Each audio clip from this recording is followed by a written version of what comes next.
Yes. Yo. What's good, people? All the way coming from Rwanda, Northern Province. What's up? We boost the Kugedabwe.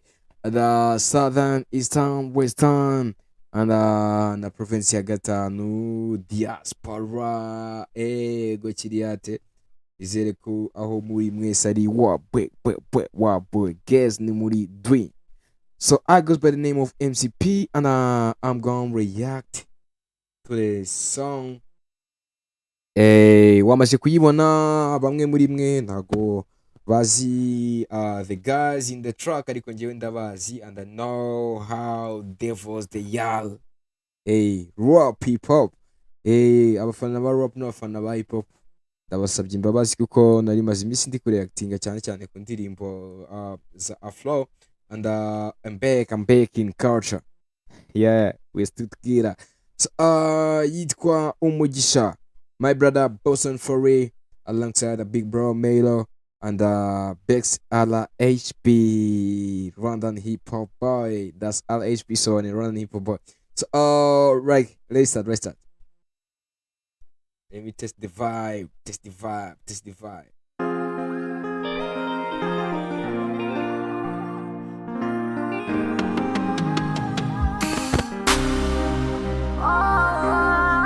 Like before wait.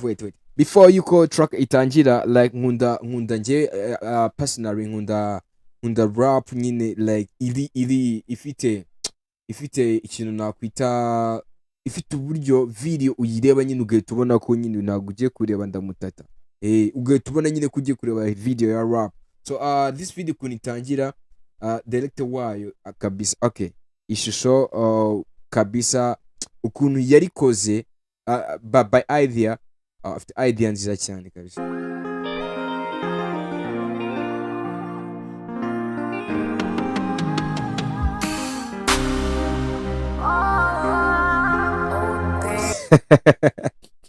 But you know bwana bitaribuka wallahi bro. He was man budafa kure brad, we was called like ukubona uriya mwana arimo aragenda nawe ariko kera bagenda.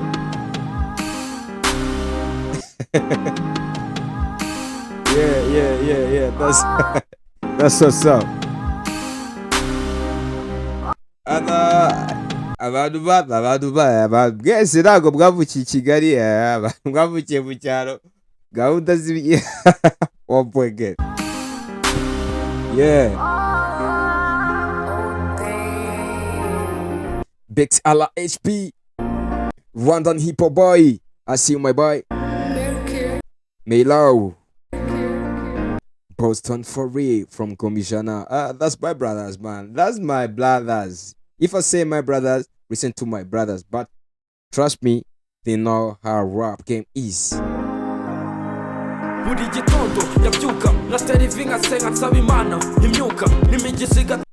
Uretse gato Boston, ndashaka kugira ikintu nyibiramo ngo buri gitondo yabyuka na serivinga senga nsaba imana imyuka n'imigisi gatemba nkajya center ngahiga ubundi ejo nkatsinda niyo byanze ndafusha ikibi n'ukuzima mana.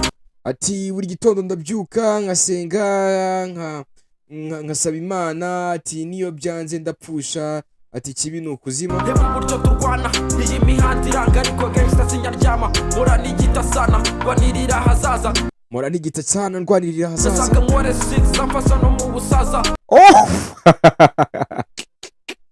This punch run!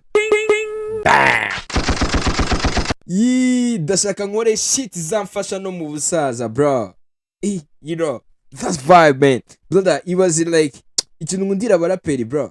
Yandika ikintu nyine ukacyumva, bro, ukumva what is that, what bisobanuye iki, bro.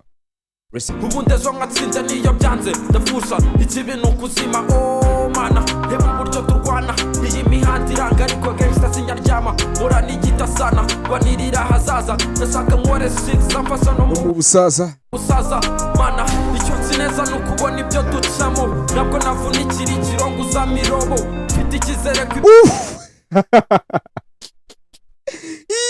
gwiki mfite ikizere ko ibyo oya aya numvise uburongo muri dwi ati ntabwo navunikira ikirombe ngo mana uzampirobo niyo mpamvu mana nkushimira ibyuma brother Boston for real man respect for you brother respect for real respect ntabwo bro ibi ni imana igwa nibyo ukwiye you know what I'm saying niba ubona like nibyo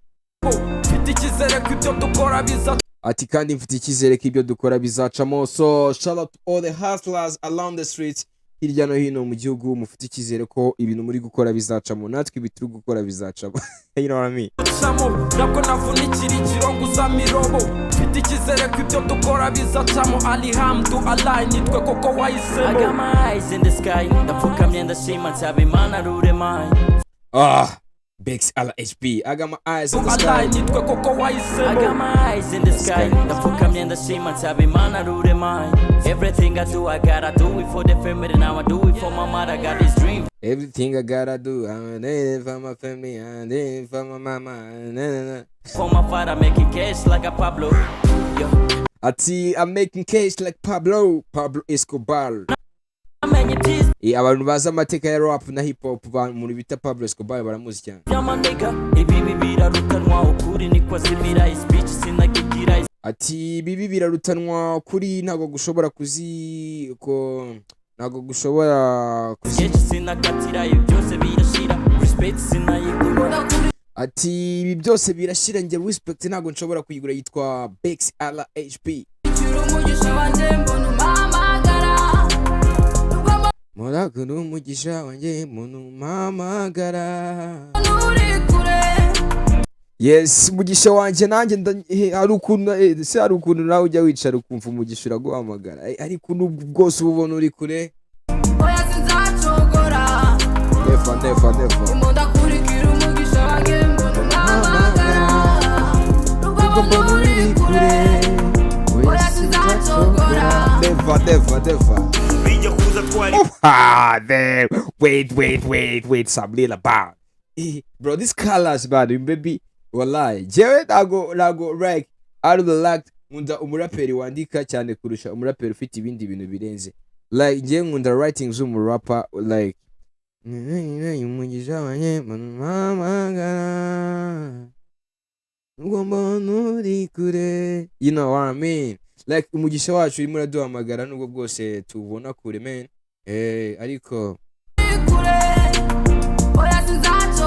ntabwo gucogora never bijya kuza gang wait bro this brother is like devil let me prepare my guy ati burya bijya kuza twari bato ku mibiri nta matatu this punchline Maylo my brother is devil bijya kuza twari bato ku mibiri nta matatu twaharuye imihanda badukurikiza jalas twarabagambirira intego binagamburuzwa nahari tuza ati twarabagambiriye intego binagamburuzwa vocabulary z'ikinyarwanda bro like never would it's about just about old school bro this guy he was been rapping from 2010 until like now 2010 till today he's still rapping like nje music kuva 2010 I was back then fan of him brother even right now I'm still fanning I'm still fan of the guy like numuhanga for sure numuhanga ku buryo bwose bushoboka bro test this vibe bijya kuza twari bato ku mibiri nta matatu twaharuye imihanda badukurikiza jalas twarabagambirira intego binagamburuzwa nahari tuzacuruza wenda meya zansuhuza ati yabikoze avuga ngo ahari tuzacuruza igihe kimwe wenda meya azamusuhuza you know like kwandika ngo wenda meya zancuruza I think like yagendeye ku kuba nyine abahanzi bo muri kino gihe basigaye bahura n'abayobozi ku buryo bworoshye ngo Bush na Ministre ngo Yishi na Kagame ngo Kivumbi na Kagame like akavuga ati rero nanjye nabikoze mvuga ati wenda se meya yansuhuza you know the vibe this punchline dukurikiza jalas twarabagambirira intego bina nagamburuzwa nahari tuzacuruza wenda meya zansuhuza zari nk'inzozi z'umushonji ukwikira ifege zikana bamuteye inkonji ati ibyo byose byari nk'inzozi z'umushonzi imikonje amaganya kuri haso reka sinigeze mpangaraso imihanda iraduka ati reka njye ntago nigeze mpangaraso tuyikoramo imiganda twishize ku karubanda imihanda byagenze gute bro reka sinigeze mpangaraso imihanda iradukanda tuyikoramo imiganda twishize ku karubanda tuhabura amanyarwanda kwandavura byitwa kwanda twe twiziritse what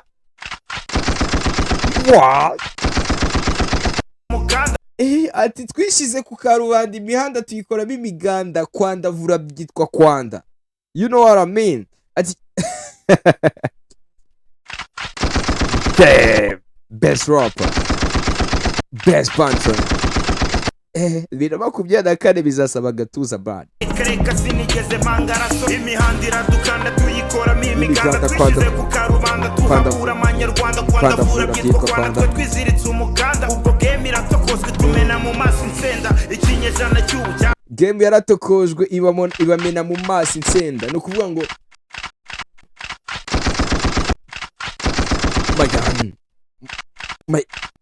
my gun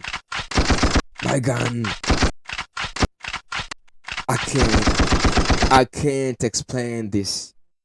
I punchline imejeje umwuka bro. Ibaze aravuga ngo game yaratokojwe ngo ibamena mu maso insenda. Nukuvuga ngo kwandavura kwandavura byiswe kwanda. Nukuvuga ngo abantu bakoze ibidakwiye bakoze amahano.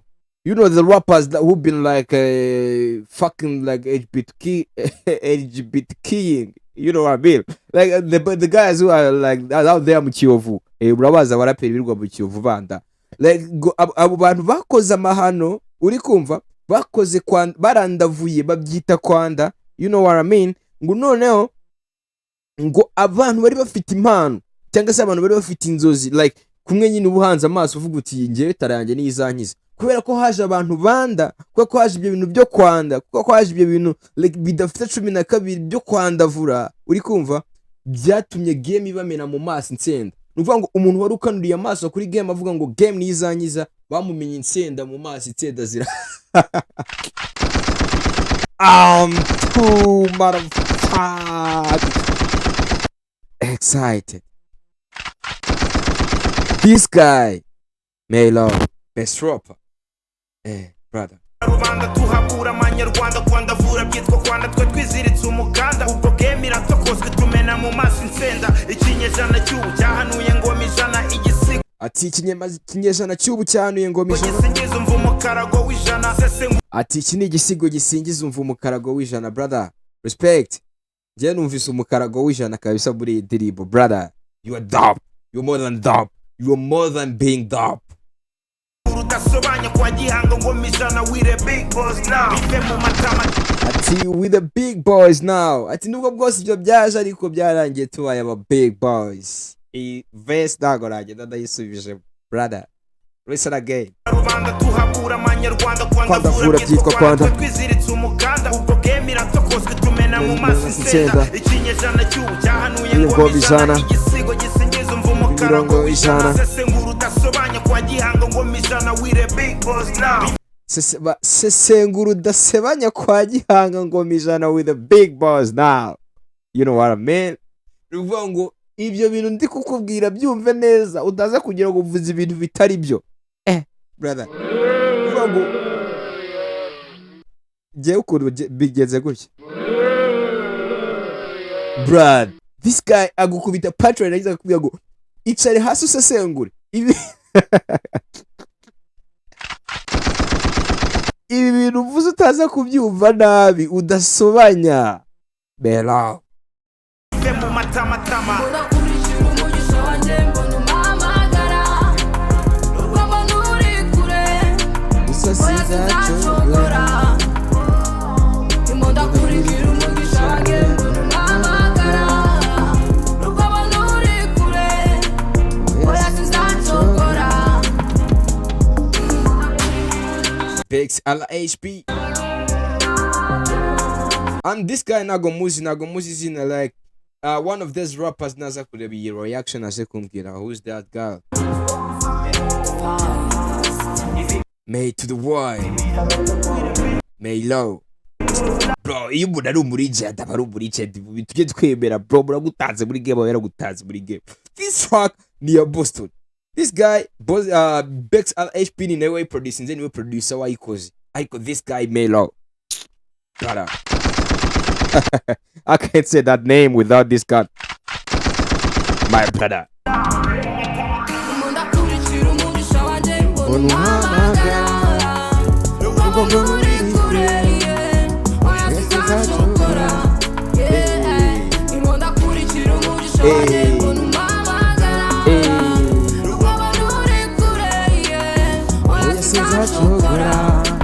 Never. Hey, brother. Big Kizzy. Hey, don't Kizzy gang, you don't know a lot. This Kizzy guy, he's called Pizzo. Manager Pizzo. Hey. They have a boss from the hood, dude. They are brothers from hometown. Yeah. Pizzo alive. Hey. This guy is UMUGISHA. You know what I mean? Yeah. And the track was produced under UMUGISHA. Yeah. And big shout out to everybody who had any contribution for the song. I goes by the name of MCP, and this is a platform Killer Brew P250. Of course, a reaction to the reaction every day, and I'm back to the hip hop right now. I'm gonna drop like 5 or 6 videos of hip hop. So you can recommend me in the comment section which rap song that you want me to react on. Yeah, I'm ready to do the bang.